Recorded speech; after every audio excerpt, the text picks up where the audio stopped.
जब से विधानसभा सत्र शुरू हुआ है, पहले दिन से ये बात तय थी कि बिजली पे एक दिन चर्चा होगी। बिजली पानी दोनों पे जब प्रेसिडेंस ये रहा है कि हर बजट सत्र के अंदर बिजली पानी दोनों पे चर्चा होती है, तो पानी तो इस बार डिमांड में आ गया और ये कहा गया कि बिजली पे अपन चर्चा कर लेंगे जब बजट अप्रूवल कर लेंगे और बजट पारित होने के बाद में बिल लेके आएंगे, तब एक दिन हम बिजली पे चर्चा कर लेंगे। अब अनफॉर्चुनेटली इन्होंने ये कह दिया कि हमारे तो दूसरे प्रोग्राम हैं और राजस्थान का वो 7 दिन का प्रोग्राम हमने बना लिया है, तो हम बिजली पे चर्चा नहीं कर सकते। और बिजली बहुत महत्वपूर्ण इशू है, बहुत महत्वपूर्ण यहाँ राजस्थान के अंदर अभी आने वाले समय में जिस तरह से हीट वेव का अंदेशा है और अप्रैल मई जून में जिस तरह से गर्मी पड़ने की संभावना है, बिजली का कंजम्पशन बढ़ेगा और पहले ही हम शॉर्टेज में चल रहे हैं। तो ऐसी स्थिति में बिजली पे चर्चा होना बहुत जरूरी थी। ग्रे एरिया समझते कहाँ कमी है, कहाँ प्रॉब्लम है, कैसे बिजली दी जाएगी, किस तरीके से आगे चैलेंजेस आ रहे हैं उनको कैसे निपटा जाएगा। लेकिन अफसोस के साथ कहना पड़ रहा है कि बिजली पे चर्चा सारे प्रयासों के बावजूद नहीं हुई। और 2-3 महत्वपूर्ण इश्यूज हैं जो मैं आपके सामने एड्रेस करना चाह रहा हूं। आरोप लगा रहा हूं सरकार के ऊपर, 1.5 लाख करोड़ रुपए का फायदा बिजली खरीद में दिया जा रहा है किसी को। 2031-32 तक सरकार ने ये कहकर के परमिशन मांगी है राजस्थान विद्युत विनियम आयोग के पास एक पिटीशन के माध्यम से 3200 यूनिट बिजली खरीद करने की परमिशन मांगी है। और जिस तरह से डाटा दिए गए हैं, डाटा को तोड़ मरोड़ करके प्रस्तुत किया गया है। जो शॉर्टेज नहीं है उसको भी शॉर्टेज दिखा करके और परमिशन मांगी है किसी एक कंपनी को फायदा देने के लिए, ये कह के कि भाई ये कंपनी यूनिट लगाएगी और 2031-32 के बाद में हर साल करीब 3200 मेगावाट यूनिट सप्लाई करेगी राजस्थान को। जबकि राजस्थान जब 2031-32 में जितने प्रपोजल अभी आ चुके हैं, जितने प्रपोजल टोटल अभी तक आ चुके हैं, उसको अगर कैलकुलेट करते हैं प्रॉपर तरीके से तो 31-32 में शॉर्टेज नहीं रहती।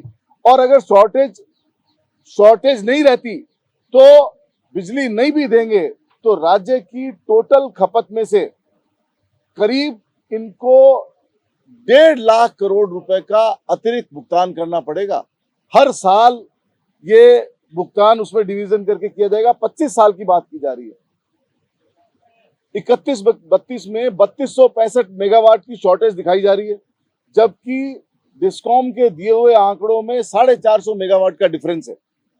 और जितनी कंपनीज ने जो अभी तक एमओयू किए हैं, जिनमें एनटीपीसी भी शामिल है और जिसमें एनटीपीसी शामिल है, जिसमें एनएबीआई शामिल है, उसमें जो बिजली उत्पादन और जितने कॉन्ट्रैक्ट 1,60,000 करोड़ के कॉन्ट्रैक्ट इन्होंने पिछले साल किए 2024 में, अगर वो सभी शामिल कर लेते हैं और जितने सोलर के प्रपोजल आए हुए हैं उनको शामिल कर लेते हैं और जो यूनिट्स जो अभी इन्होंने रिसर्जेंट राजस्थान में जो एमओयूज किए, उन सबको अगर इनकॉर्पोरेट करते हैं, जो उन सबको जो धरातल पे फेक है उनकी बात नहीं कर रहा हूं मैं, जो एक्चुअल में धरातल पे आएंगे उन सबको अगर कैलकुलेट करते हैं तो 31-32 में शॉर्टेज नहीं रहती है। लेकिन किसी एक कंपनी को फायदा पहुंचाने के लिए 2031-32 के बाद में करीब 3200 मेगावाट बिजली खरीदने का एक परमिशन मांगी है।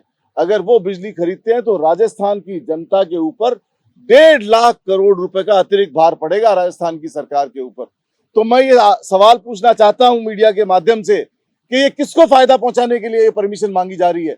क्यों नहीं प्रॉपर कैलकुलेशन किया जा रहा और क्यों नहीं इसमें ट्रांसपेरेंसी बरती जा रही?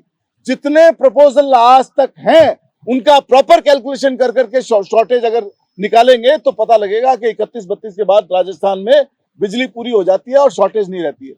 और थर्मल का क्यों प्रोजेक्ट दे रहे हैं?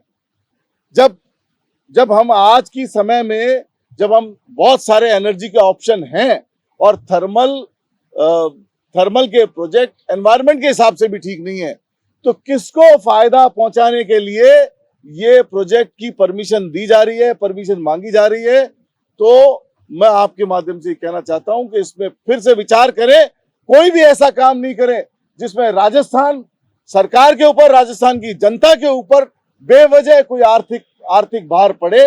इस पे संज्ञान लेने की जरूरत है।